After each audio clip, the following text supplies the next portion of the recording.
going to be with me sitting down. And I'm very excited to share with you guys some things that have been on my mind in terms of how retail has been progressing. Certainly there have been so many changes, so many things that we've all been trying to navigate. And today I'm going to talk about some really interesting concepts and theories that I've been putting together in terms of where the industry is heading and how we can actually find ways of being innovative and being strategic as we're looking to build our businesses. So before I get started, just to have a quick show of hands, who here has a brand? Who here is representing a brand? Amazing. How many people here have a store? Anyone have a retail store? Amazing. And how many people are just trying to sell stuff? Doesn't really matter what's going on, right? You're trying to sell stuff. I am, we all are, right? And so today, the conversation is really going to be around some of the major changes that are happening across the world in our industry, but ultimately how to be able to pivot and change your business to take advantage of this consumer that, to be honest, is 100% new, right? There's a new way of shopping today. Has anyone's shopping behavior changed in the last couple years? Yeah, mine too, right? And so the very first thing that I like to do when I'm thinking about retail and shifts and changes is actually take a step back and understand my own consumer behavior, right? How have things been changing for me? What are the ways in which I've had to adapt as a consumer, and therefore what are some of the ways in which I'm looking for brands, or anyone for that matter, who's trying to sell me anything, how am I looking for them to now cater to me? So let's go ahead and get started. I'm going to share with you a little bit about who I am. My name is Syama Maher. It is not phonetically spelled. I'm currently based in San Francisco, where I grew up, where I'm from. Spent about 10 years in New York, 10 years in LA, and COVID brought me back to San Francisco, back home, which is kind of exciting. In the last 20 years, a lot has changed in San Francisco, so if that's going to be my forever home, I don't know about that. But it's beautiful, and I certainly love it. Now, I have been totally taken by storm in terms of how Web3 and NFTs are shaping the way that we think about retail. And so today I'm going to touch a little bit about that, and I'm calling myself an evangelist. And why is that? Because I actually do believe that the future of digital and how we start to look at customer engagement, loyalty, revenue streams, productization is heavily going to be shifted by the advent of Web3. And so today I'll be focusing a little bit more on particularly NFTs and projects, but certainly as they relate back to two other things which might seem like mutually exclusive topics, including the supply chain, which we've all been heavily impacted by, and then also thinking about things like physical space, which, to be honest, guys, physical space and digital still go hand in hand. I'm a global brand builder at Scaling Retail. I am now in 10 years of business running Scaling Retail, which, my gosh, is so exciting and makes me feel very dated. And within that vehicle of Scaling Retail, I help scale up brands. Now, brands across all different verticals. In fact, I work with clients in cannabis and lifestyle, clients who are looking to build fashion in terms of fashion licensing or their own fashion brands. I'm a global brand builder because my clients are in Tanzania, Shanghai, San Francisco, LA, you name it, because honestly, to do business, we can be anywhere. Now, I've also had the privilege of winning a couple awards, which is fantastic. Women's Wear Daily nominated me one of 20 women, I wish it was 10, 20 women in business, which is very exciting. And I've also won a few awards for being Female Entrepreneur of the Year. Back in 2020, I did launch a business with a co-founder, and within 6 months, we did 3 million gross. That's pretty exciting. I'm also an investor, an advisor, and an entrepreneur. So I do a little bit of angel investing. I'm looking at the sides of how businesses are scaling, predominantly in CPG products. And I'm also a huge evangelist of all things retail. So those are my credentials. But I'm certainly a dreamer, and I think big. And I think all of us here today are blessed and cursed to be in this industry. We are blessed because it's always changing, it is always engaging. It will always be an exciting place to be. And we're cursed because it's stressful and it is always changing. And my gosh, it is expensive to be in this industry.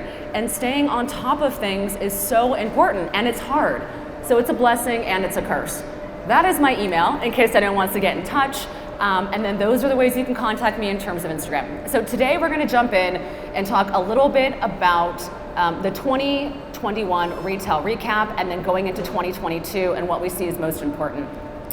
Now, 2021 was actually extremely important. Most of us here today were thinking about how we were going to be rebounding, right? A lot of us gone through so many interesting supply chain shifts, and all of a sudden we're now tasked to say, how are consumer behaviors shifting? Did we actually buy enough product, right? How are we managing with our shifts in our supply chain?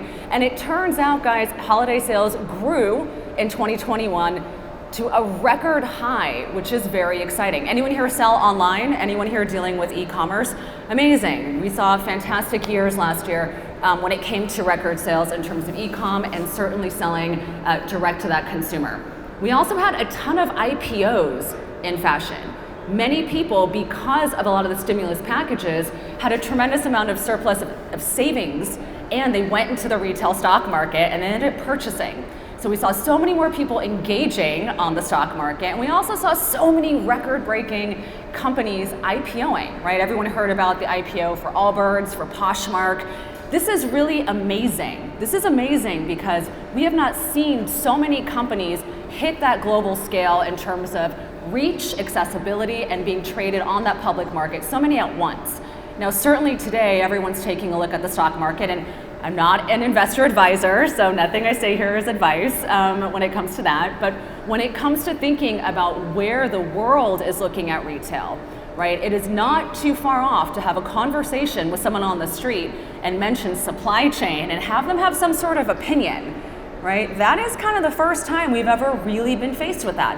Why is that? Because the last few years it has been so difficult to get product to your doorstep. So consumers today are far more intimated with the issues that we have as retailers and as brand owners than ever before, right? They're far more sensitive to price changes. They're more sensitive now because of the way Amazon Prime basically has you with a product in your hands tomorrow. And really the challenge is when other brands take about 7 to 10 days, right? So when it comes to the impacts and how consumers are thinking about supply chain, how they're thinking about engagement with brands, I don't think we've ever had more visibility and more intimacy with our customers in a very, very long time, other than physical retail space and building that one-on-one community. We also saw supply chain mayhem, so skyrocketing prices, strikes, shutdowns, changes with labor. I'm sure many of you guys here today are intimated with what's going on with the Canadian border. You might also have on the top of your mind the knowledge that in July there's going to be a possible labor strike on the West Coast ports. This is horrifying, right? It's horrifying because coming off of a tumultuous last few years, we're not quite out of the clear yet. Shipping timeframes went from 50 to 115 days, and about $2,000 to $20,000 in cost for shipping a crate. So this is unprecedented, right? We are now in a position where we have to communicate with our consumers, hey, this is going to take a little bit longer. Hey, this is actually a cost that we might have to pass on to you, right? These are things that we've never had to do before. We also had direct-to-consumer brands chasing physical.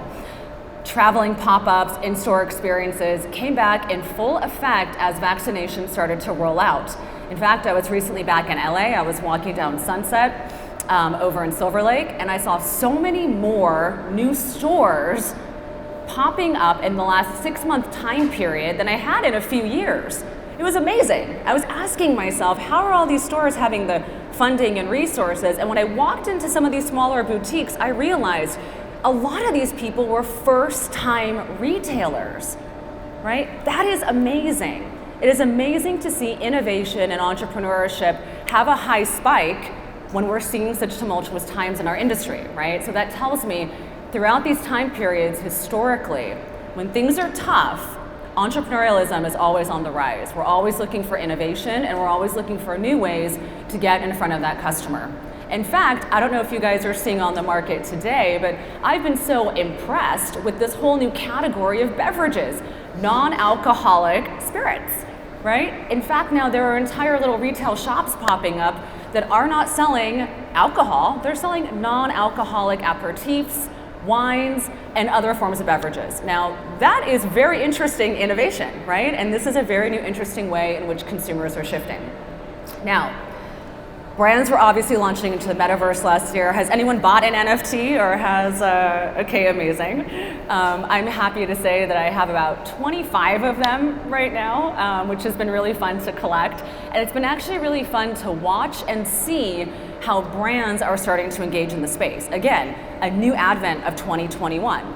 You know, we would not have been thinking about 3 years ago that brands today would be looking at increasing their revenue streams by selling a digital asset, right? That is very new, right? In the past, we would have said, okay, we're gonna enter into AR, VR, we're gonna do this as maybe some sort of fun experiential play because possibly it's gonna help us get press or maybe it's gonna help us engage our consumers. It is beyond just traditional engagement now. We're actually looking at these digital assets as new revenue streams and as new opportunities to increase your loyalty, right? So that I think is very, very exciting. So 2021 was pretty amazing, actually. It was tumultuous, it was tough, but ultimately has the inklings of what I think is going to be a tremendous new North Star.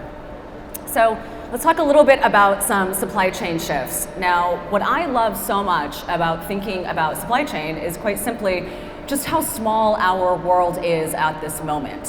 When it comes to thinking about how interconnected we are, right? We are so impacted, not just by what our manufacturers are doing, but we're also heavily impacted by things like sustainable development goals, right? We're heavily impacted by environmental goals. And one of the things that I think is so important for us to understand is it's not just us as an industry, again, that has to deal with these things internally, but consumers now have so much more visibility into all of the issues and all of the things that we are dealing with. And they are going to start to feel, right, some of the ramifications of many of those things as well. So let's talk a little bit about some of these SDG goals. By 2023, a lot of the ships, right, when it comes to international ports and shipping, have been mandated to reduce their carbon emissions by 13%, right, which is great. We're all about reducing carbon emissions. However, on the flip side of that, one of the very interesting things that we're starting to recognize is that by a lot of these vessels not being able to really change their engines, by them being so indoctrinated into how they're operating, which is actually quite efficient, in order to be able to reach some of those lower carbon emissions, it is actually going to mean an increase in the time that they're actually going to be on the boat, right? So we're looking here at making significant changes in terms of carbon emissions, but if something's going to be in the boat longer, right, or if something's going to take longer time, what is going to be actually the ripple effects of many of these changes? And that I think is important to recognize. The next thing that we're looking at in terms of shifts have to do with nearshoring and creating agile infrastructure. Now, is anyone here manufacturing in the United States? No, okay. I had the privilege yesterday of being on a panel with a wonderful company that actually does about 95% of their manufacturing here in the United States. Obviously something that's very challenging to do.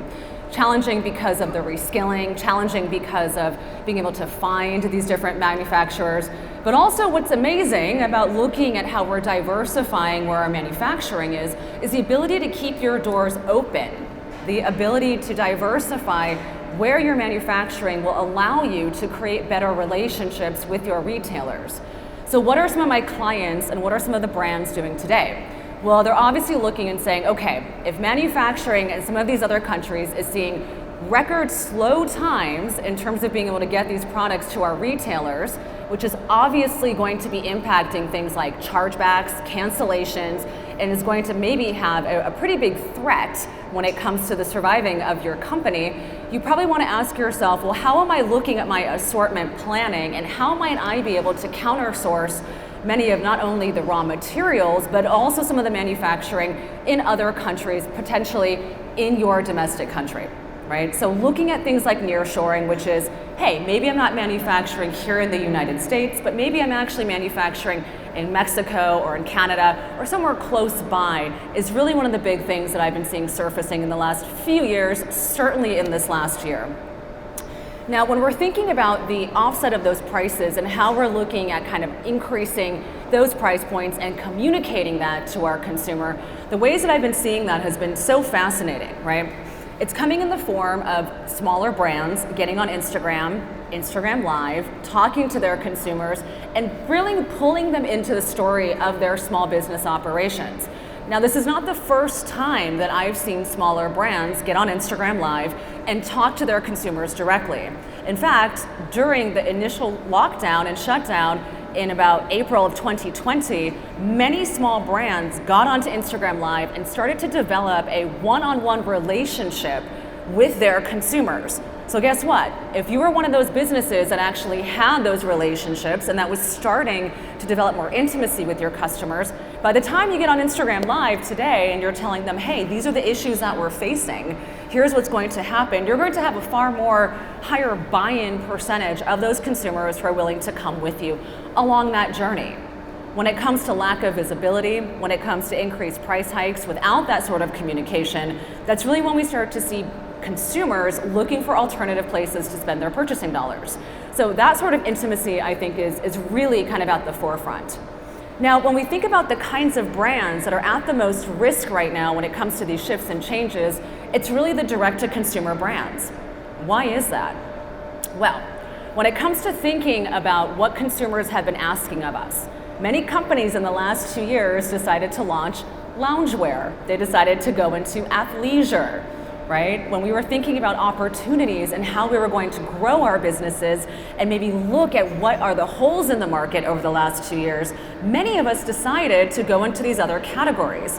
Well, what's happening now? People are now returning back to work. People are going out more. All the shows that I've been walking over the last 3 days, people have been purchasing a lot. Open to buys are being filled by dressy, they're being filled by occasion. People are ready to step out. So as a direct-to-consumer brand that has maybe shifted your product offerings, you want to ask yourself, how am I managing my assortment planning and my consumer needs right now, given that these things are going to shift and change? Now, many of you guys have also heard about what's going on with Peloton. Did you guys hear about that? Yeah, okay. I'm gonna tell the rest of you guys what happened with that. So here's what's fascinating. Peloton saw the biggest increase in their business during the pandemic. Why? It was a luxury item, absolutely, but it was an item and a product that was really driven towards people working out at home, which is incredible, right? The IPO, the stock prices were high. It was a really, really phenomenal success. And then what happened? People started to shop less. They bought less, and then they ended up making some very, very drastic moves. In the last 90 days, Peloton stopped manufacturing new products. Everything came to a screeching halt, and they said, we need to focus on selling through what we have. They'd over-projected demand, which many direct-to-consumer brands have done. In fear of not having product in time, and fear of not being able to have something new for our consumers, we may find ourselves in a position where we have overbought and where we have actually diversified in ways that are no longer relevant to today's market. So what happened to Peloton? They obviously stopped their manufacturing, they're working through selling their products, and because of their shifts in demand and consumer sentiment, they actually ended up laying off about 2,800 people in the last few weeks. Right? This is just one, I think, amazing example if we start to think about what's happening with direct-to-consumer brands that were very bullish on the products, that they actually ended up becoming very popular during the pandemic. So when we're looking at these shifts and changes, we have to ask ourselves, did we overbuy? Do we have more stuff on its way? Certainly many of those products are probably on a boat. When it comes to manufacturing in China and the number of commercial planes that are coming from China to the US, many of us used to air freight things, but there are fewer planes. With fewer planes, there's fewer spaces.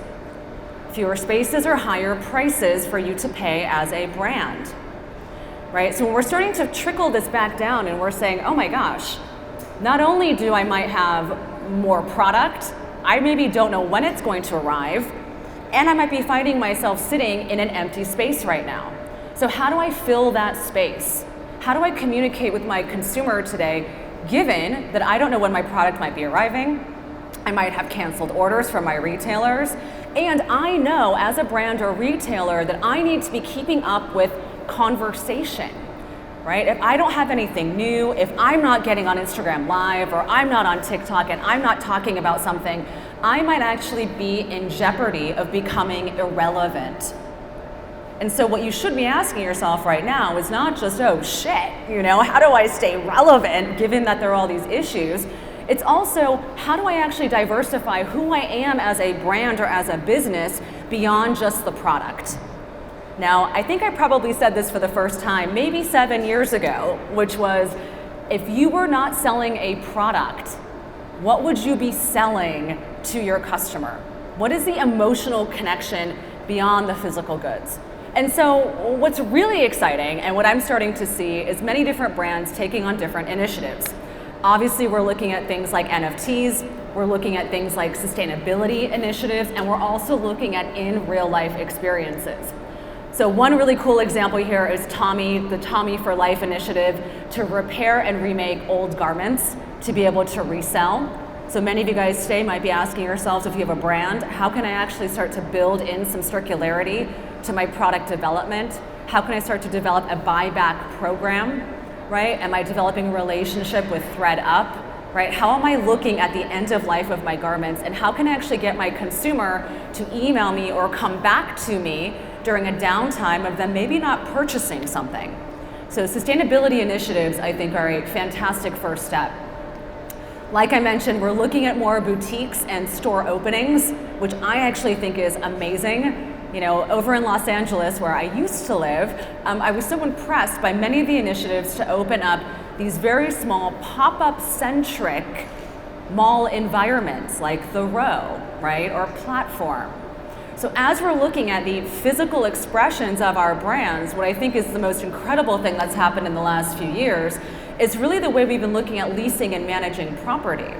Those of you guys who have brands today or have retail stores, you have an opportunity now more than ever to be able to renegotiate and work with different property managers to get spaces for shorter periods of time at more negotiable leases. And that, I think, is very important. Your consumers are ready to come out from behind those screens, and they're ready to engage. And guess what? An in real life activation that maybe is a customer appreciation event or an opportunity to be able to connect with them in order to crowdsource new ideas, in order to introduce them to each other, that concept of community, which is so important. Physical space is an amazing way to do that. And then lastly, we're looking at these digital invitations. And what I think is so important here as we look at digital, as we're moving to a Web3 world, and I'll kind of unpack my philosophies and feelings behind that, we're really looking at digital invitations. We're looking beyond sending someone 6 different pop-ups when they come to your website in order to get their email. Consumers are too smart, right? We are all here too smart. Like how I opened up the conversation, if we actually know, right, as consumers, how we're being marketed to, and what we like and what we don't like, then why on earth would I continue to send 6 pop-ups in order to customer acquisition over email if I know for myself that there are better ways to do that, right? So that opportunity to look reflexively at our own behavior, I think, is a fantastic first step to start to understand what are the marketing initiatives and ways of doing engagement. And so today I want to invite you to think about digital invitations rather than just a digital strategy, right? Rather than just some sort of launch of a certain item, right? A certain kind of a pop-up or a way of getting someone to give you their SMS. Okay, let's talk a little bit about crypto and NFTs and Web3 and like all this super exciting stuff.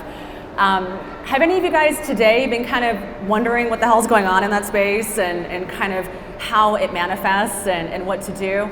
Yeah, it's kind of exciting and crazy. What I've been telling people over the last few weeks, I've been hosting a series of small educational seminars on NFTs and how brands are working towards more digital futures. And at the end, I tell everyone, if you do not go out there and buy your own domain name with your name, I will do it and I will sell it back to you at 10 times the price. Why? Because we are secretly, and maybe not so secretly, moving into a space where those digital identities are so much more important. So Let's talk a little bit about NFTs and why they're important. So like I mentioned, we're having these major supply chain shifts. Consumers are wondering, how do I actually stay engaged with a brand? Who's relevant? Who's talking to me? And if you don't have a product to sell or your product's not coming fast enough, you are scrambling to figure out how to engage and communicate. Now, in the world of crypto, there are so many channels, and in fact, we could probably spend half a day talking specifically about all the different ways. Today, I'm gonna focus on NFTs, predominantly because all of you guys need to figure out how to make more money. And this is going to be one of the ways in which you will be doing so, if not this year, then in the upcoming years. So the overall market value of cryptocurrencies climbed to about 1.5 trillion, right? And to sum at 2.3 trillion as of December 17th, according to CoinGecko, which is an amazing platform that's tracking cryptocurrencies. The important thing to recognize about this, guys, is when we think about cryptocurrency, it is not only just an asset class. So if any of you guys here invest in the stock market, you might be looking at crypto as an opportunity to just invest into one of the coins, but it is also now being transacted. These days, brands are starting to sell products on Shopify, and they're accepting cryptocurrency as a method of payment. Right? This is very important. This is a huge signifier to consumers out there that are basically telling everyone, hey, we're willing to engage in this way in which you are currently seeing wealth. In the last 3 years, guys, we have seen more crypto millionaires under the age of 18. So again, even if you're saying to yourself, I may not be interested in crypto, or this may not be my space, as a business owner who's here today, you probably want to be chasing where wealth creation is happening, because we all want to go after the money. So if I'm telling you that all of this money is being generated, all of this value is being generated within this certain market, right? Alarms should be going off in your minds, and you should be asking yourself, how do I get a piece of that pie in order to not just stay relevant, but in order to increase my revenue streams? Now, OpenSea, which is one of the largest secondary markets and trading platforms for NFTs, witnessed $5 billion worth of transactions this past January. That's a lot. Again, even if you're like, I don't know if this is for me, I don't know about NFTs or crypto, these numbers should be staggering and should be alarming if you have yet to really consider this as part of your business model or revenue streams. We're also seeing amazing collaborations. We're seeing companies like Adidas start to partner up with Bored Ape Yacht Club. What's amazing with that is we're seeing contemporary brands today working with NFTs and working with all of these different companies that are partnering up and saying, hey, my first foray into engaging in the space may not be to create my own NFT, but it actually might be to partner up with an NFT company or brand and start to Web3 myself in a way that is a little bit less labor intensive.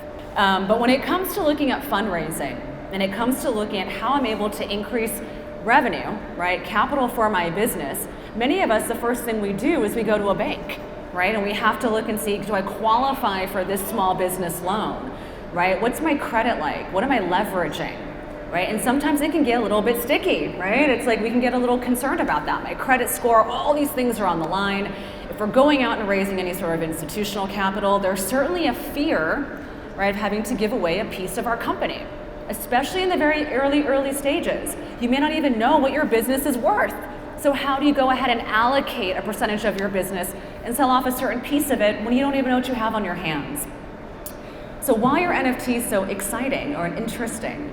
Because the launch of an NFT project, right? And I'll give you kind of the model of how to think about this in a light way. I know I don't have you guys all day. But the very nature of how we launch these projects and how we communicate with our community, with the people who are the most closest fans to us, is that they're actually willing to pay to be a part of this exclusive journey. Now, you might have actually said to yourself, well, what about equity crowdfunding? What about things like Kickstarter or Indiegogo, right? That actually used to be quite impressive back in the day. It was like, how do we get community to support us? How do we leverage our followers? That used to be the way to do it. And what happened with that? Well, when it came to things like Kickstarter and Indiegogo, you ended up spending so much money to get your campaigns off the ground. You actually ended up spending a lot of the money you received to produce those physical assets to then give back to your community members. So it ended up becoming, for many small companies, simply a PR play. They didn't make a lot of money off of it, right? And that's important to recognize. When you ask yourself about things like equity crowdfunding, the beauty of that is everyone's giving you a little bit of money and you get to fundraise from a lot of people. But guess what? They own a piece of your business, right? Which can also seem a little nerve-wracking.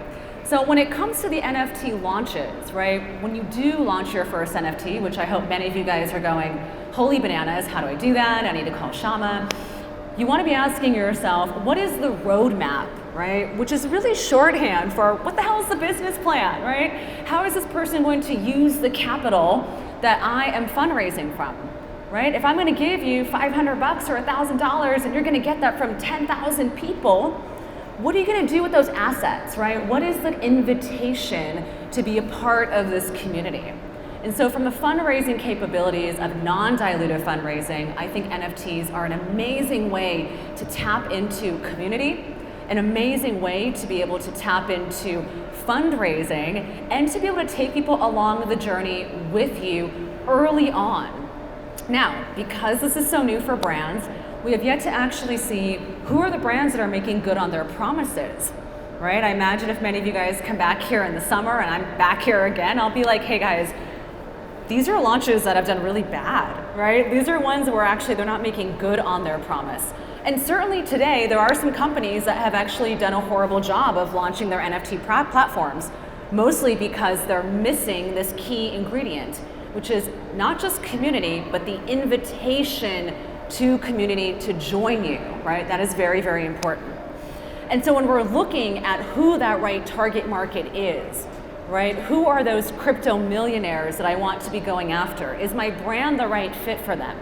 Very similar to the idea around looking at things like social media. If your customer is on Facebook and they're not on TikTok, well, why would you launch a TikTok strategy around a Facebook customer? We need to be thinking very similarly when it comes to things like the invitation for NFTs. Many of your customers here today may not be the right fit, right? And so it's very important to ask yourself, am I launching something for the sake of being a part of the conversation? Or am I launching something because this really is a natural fit for an invitation? So who are those people, right? Well, right now when we're looking at kind of the different segmentations of NFT platforms and who's the most successful, we're looking for consumers right now who are interested in making money. So obviously based on the strength of your project, there are a lot of people who are buying and selling NFTs in order to make a profit. I did a short post the other day and it was around, I bought an NFT for $200, ended up selling it for close to $3,000 in the period of 30 days.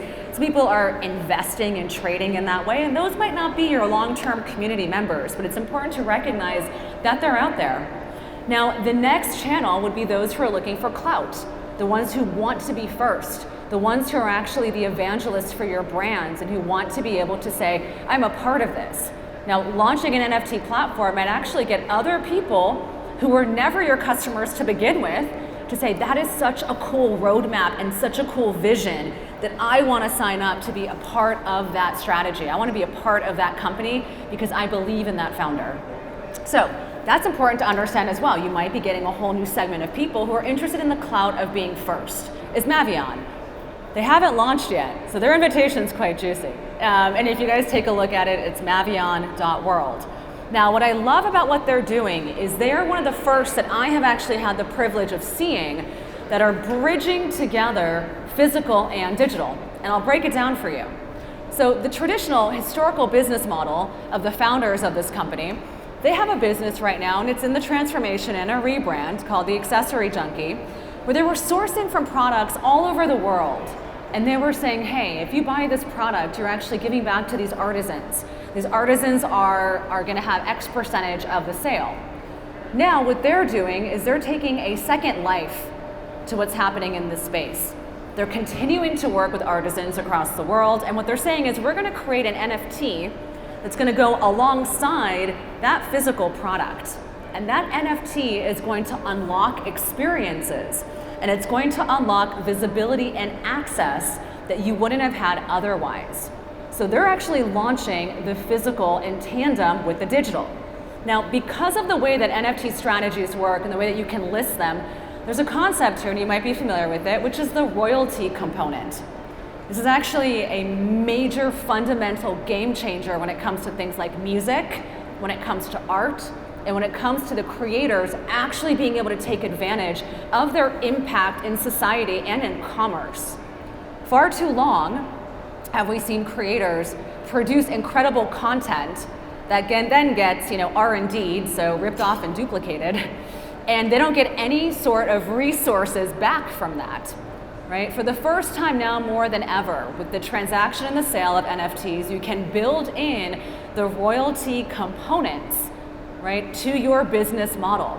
So what is Mavion doing? Well, they're saying, hey, every time you resell this NFT, now you can choose to resell it with the product attached, or you can choose to resell that product on its own, right, that NFT on its own. A certain percentage is going to go back to the creator and to the artisan in that country every single time. So when we're looking at the impact of how these activations can actually have residual benefits to core artisan communities, right? We're all looking for that way to give back. We're all looking for that opportunity to increase our brand values. That, I think, is pretty incredible. Now, in addition to that, they're also launching the augmented reality piece of that accessory. So now myself, right, I can now say, okay, I'm going to have this NFT, which I can now have increased access and value, right? I can now have this amazing product that I'm gonna wear. And then as I start to develop my Metaverse avatar, I can now have the augmented reality version of this that I can then use across various different platforms. That to me is a 360-degree approach to how we're looking at our identities and how we're looking at spending our resources. Again, we're very early in Web3 and NFTs, but the brands today that have that land grab opportunity are going to be the ones who capture that market share and actually refine their strategies over time. Now, what are the other images I have up here? Well, I don't know if you guys heard about Gary Vee and his fly fishing restaurant. Anyone hear about this? Okay, this is super dope, okay? Why is this super dope? Because, and I'm like, oh my God, I don't eat fish and I'm a vegetarian, but I want to be a part of this because it's so cool. Okay, so what has he done, right? So Gary Vee has launched the first NFT restaurant.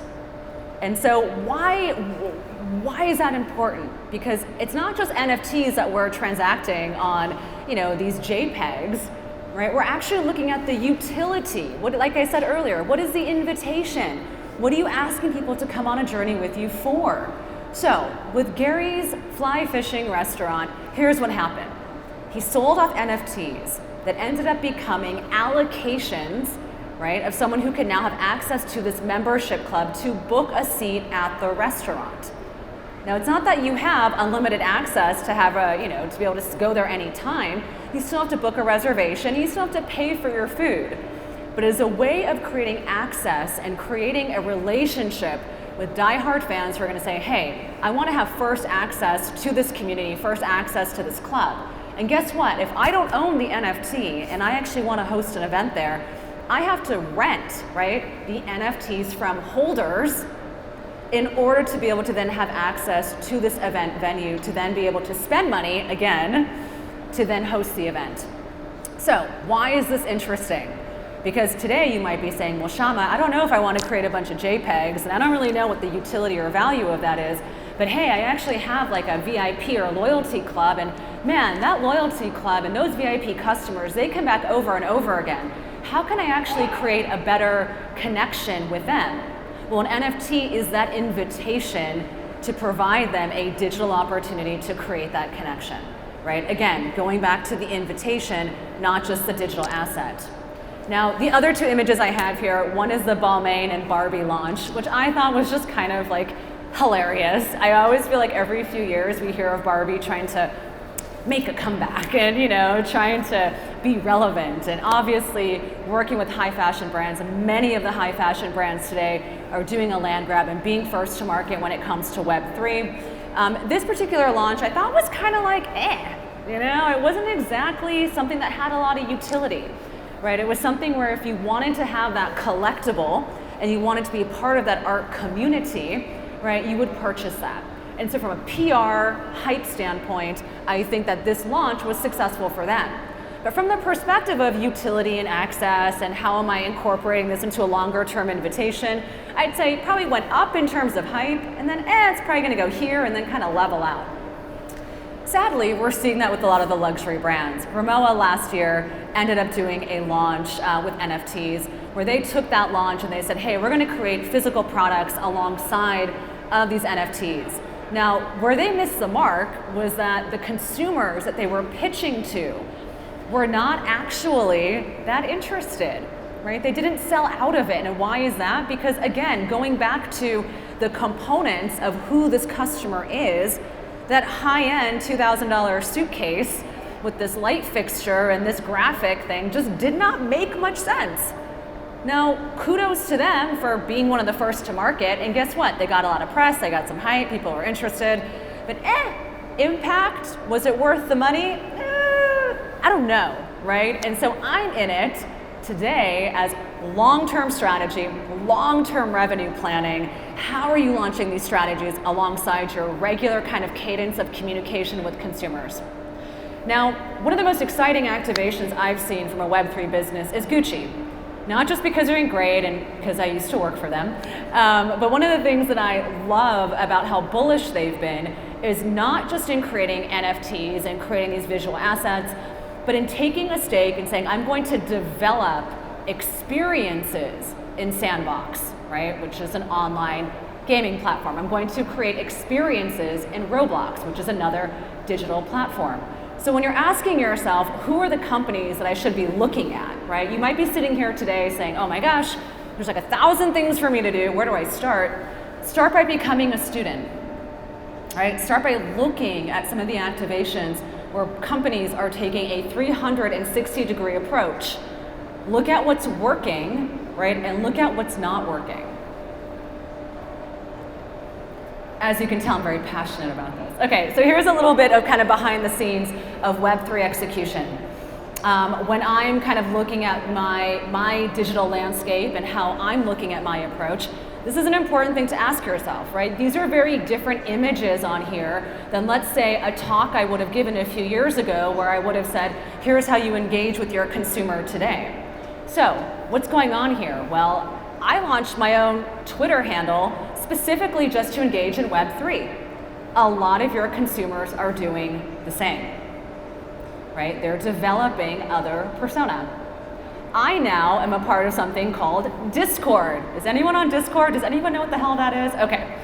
I'm on like 37 Discord servers, right? For any of you guys who don't know Discord, it is like Slack combined with meth. It is on steroids. It's like, I go onto Discord and I'm like, oh my God, this is happening, that's happening. Like, how do I stay up on this? Like, I mean, my gosh, it is insane.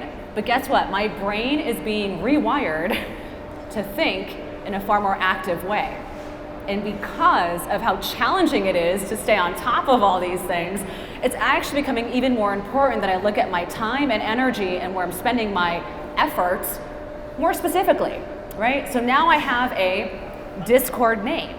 And you might also notice that my profile pictures are not pictures of me, right? Now all of a sudden I'm taking on a digital identity. Many of you guys are probably wondering, well, what's the significance of that? Well, both of those identities that you see up there are both NFTs. And that is a very unique way in which a lot of consumers are looking to engage. They're looking to see themselves in this new metaverse landscape.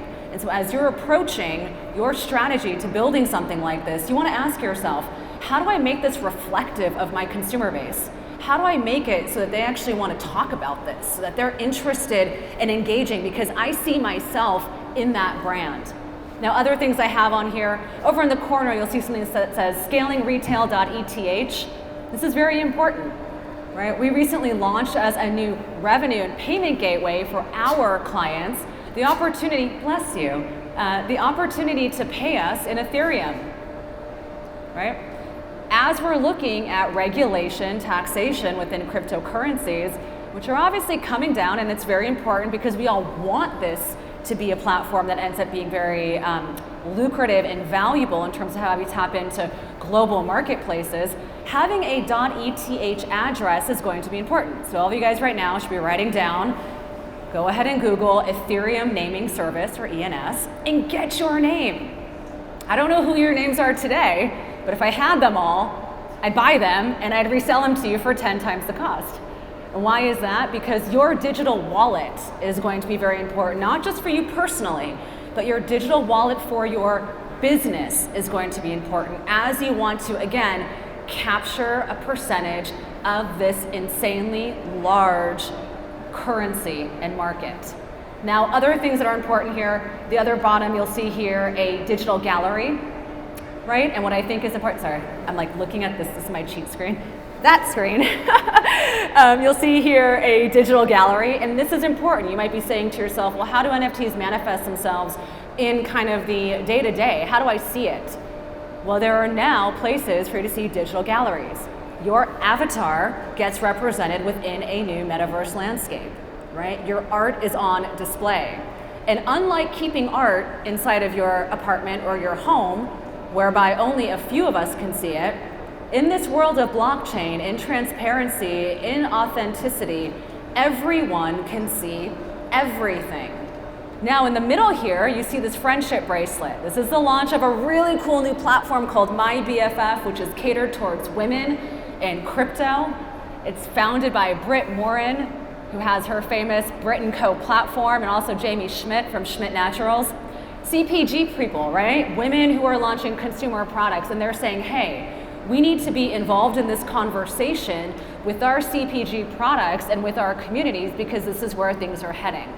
Now, what's very interesting about this friendship bracelet is I didn't have to buy it. How did I get it? I attended an event. This particular item was sent to my crypto wallet because I attended an event. I spent 1 hour of my time at an event, and I received this NFT that is now worth about 1 Ethereum, which is about $2,500.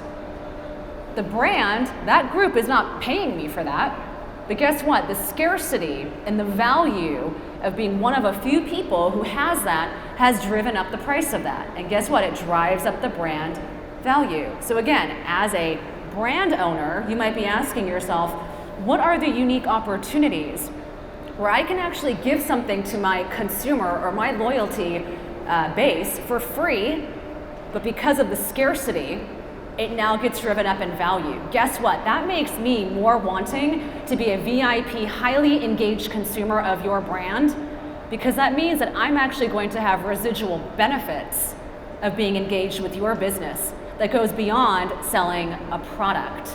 So we open up the conversation saying, well, what if you didn't have a product to sell? What would you be selling? You're selling time, loyalty, experience. You're selling exclusivity. You're selling an opportunity for someone to say, I believe in this so much that I'm going to spend my time and energy here. And guess what? That's going to have residual value. All right, interesting activations.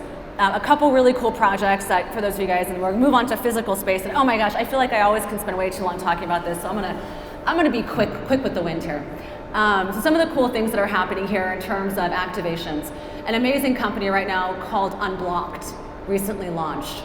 Now those of you guys who are very interested in the creator space and what's happening with them, they're the people who actually are turning all of the Billboard Music Awards into NFTs, right? This is mainstream, guys, right? We might be going, I don't know. It's mainstream. People are doing it. It's happening. They're also the ones who came out just this past weekend, right, with the Super Bowl, with the Rolling Stone NFT project, right? And why was that NFT project so impactful? It was impactful because Rolling Stone actually chose 12 different NFT brands to partner with. So again, as a retailer or as a brand, you might be looking at who's doing what. How can I participate in something that's already happening without having to build an entire infrastructure on my own? And then the other thing that I've showcased here is with all these very cryptic zeros and ones and all of that, is an incredible platform that's going to be launched in a few months. It's all around building these platforms on Bitcoin, right? So a lot of the stuff that I've been talking about, I'm not going to go into detail on this. There are a lot of different ways in which you can be building out your NFT programs. Most of the people here are thinking about Ethereum. I'm happy to talk afterwards today about my opinions on what I think is happening. But the most important thing for you guys to recognize is if you've heard things like, oh my gosh, the transaction fees on this is so high, right? Are people going to be willing to pay these transaction fees? Well, let me be one of the first to tell you that there are a number of other platforms and ways of launching NFTs that will not be so price prohibitive. And because we're so early on in this space, you are going to see these transaction fees heavily decline over time as we find new solutions. So don't be too worried about that, right? Think more in terms of the invitation. So this is so cool. So this is one of the Louis Vuitton launches, and this is actually not a digital launch. This is a physical launch, right? When we start thinking about physical spaces, right? When we start bridging together this conversation of how am I creating a experience and an invitation for my consumer, right? Remember, we started off the conversation with supply chain is derailed. We are concerned about not having product on time, certainly at a price point where our consumers are going to be happy about it, because my gosh, this stuff is expensive these days to ship. We don't even know if we've bought the right things because of the way consumer behavior is shifting. Maybe you overbought and it still hasn't arrived yet. What are the answers to filling in the gaps of what's happening with product? So we went over the digital answers here, particularly NFTs, though there are others. And then I kind of want to close in on physical space. We are not just moving into the metaverse and we will no longer be shopping in person. We are shopping in person like never before. And unfortunately, many of us are used to very kind of high-touch experiences in store. So those of you guys who have a retail space, my gosh, you have a tall order to fill because customer service and those needs are quite high right now. So domestic and local shopping is so much more important to people. And when we're thinking about these price gaps, and when we're thinking about consumers who are now purchasing more domestically, you know, it used to be that I would travel to Paris and I'd be like, oh my gosh, I'm gonna buy that handbag. It's gonna be way cheaper because I'm buying it in Paris. But now, because people are not traveling as much, luxury brands and brands at mass have had to narrow the price gaps, particularly because they need to be able to sell stuff to us at home, right? How are you going to be able to incentivize people to still purchase if they're not going to be getting that tax-free perk when they used to go shopping internationally? So looking at how we're kind of changing our pricing strategies and that shopping in-store experience, I think is super important. We're also seeing the normalization of COVID safety protocols, which I think is amazing. You know, sadly, I feel like every other month it's like, is it a mask mandate? Is it not? I'm in San Francisco, you know, it's always kind of crazy, we don't ever know. But now we're starting to see a lot of normalization of these protocols, and I think that's very helpful. People are going to be back in store, they already are in store, and in fact, people are so excited to be shopping physical home goods in store. In fact, that's one of the leading categories when it comes to how we're looking at people consuming physical product, right? A lot of home goods. Beauty these days is really being captured by a lot of the, you know, AR, VR stuff, which is cool. Today's consumers are more likely to buy a lipstick after seeing themselves with a filter of that lipstick than they are to buy a couch, right? And those of you guys who tried to buy couches, which I did in the last 12 months, found yourself at a loss because those couches were not available. In fact, those couches were back ordered for like 9 months. And luckily I have one, I'm not on the floor anymore, but that was a really tough thing. So we went in store in order to buy our products for home goods. And obviously physical space becomes this amazing opportunity to bridge community. Instead of Instagrammable walls, we're actually seeing retail spaces with content studios, right? How do you get people to come into your physical space and actually say, hey, I'm not just gonna take a selfie, but I actually have the tools and resources to be able to create innovative and impressive content that I wanna share. So maybe it's a video service, right? Maybe you have opportunity for people to try on new products. You are creating now more experiences beyond the selfie. The selfie is a very 0 to 1 sort of engagement. We are looking at community. And some interesting stores here that have recently opened up. One here is a picture of a non-alcoholic beverage store, which, guys, I think is so incredible, right? I mean, I opened up with like, gosh, new innovation in these times of change. You know, I just came off of my first dry January, and my gosh, I was like so excited because there were so many options of other things I could drink. I was like, oh, I'm gonna have this like fake whiskey, I'm gonna have this like non-alcoholic Riesling. I mean, I never had so many more options than ever before, right? That is innovation. Those products were not available 4 years ago, right? This is very, very exciting. And then the other side here, I have another store that I think is fantastic called the Gorky, which is in LA, which is a new retail store, right? Again, opportunities for small business owners who are saying, hey, how do I create that physical manifestation of that product, of that experience in a small, easily negotiable lease? Because now property managers know this is not the time, right, to be holding people into these 20-year leases. Though let me tell you, those people who I know who've locked themselves into long-term leases in the last year have gotten incredible deals. Incredible deals. So the flexibility is there, depending on what you're looking for. All right, guys, I barely made it to the hour, which is really cool. I want to give just special thanks to some of these amazing reports and people on stage here. So the McKinsey Business of Fashion report was really fantastic. The Big Eye Agency report did a fantastic study, really interviewing a lot of the in-person experiences. Ryan Peterson, the CEO of Flexport, who, my gosh, you guys, if you don't know him, you're not following him, he is really first to market in terms of what's happening with global supply chain, how companies are being able to take advantage of opportunities in that, and really guiding them towards a lot of amazing resources. And then the other three companies that I mentioned, keep your eyes out for these guys. Remember, be a student, right, of this industry as you guys are determining your strategies. So Mavion, World, Unblocked, and Revolutionize. And please, contact me. I'm happy to take questions right now, but thank you guys so much for this very insane conversation around supply chains, NFTs, and physical space. Thank you.